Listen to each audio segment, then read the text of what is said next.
Sri Lanka's Prime Minister has warned of a food shortage as the island nation battles a devastating economic crisis and vowed the government will buy enough fertilizer for the next planting season to boost harvests.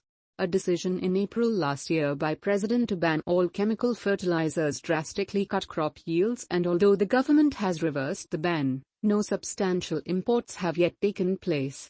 9 new members were appointed to the cabinet on Friday, including to the critical health, trade and tourism ministries.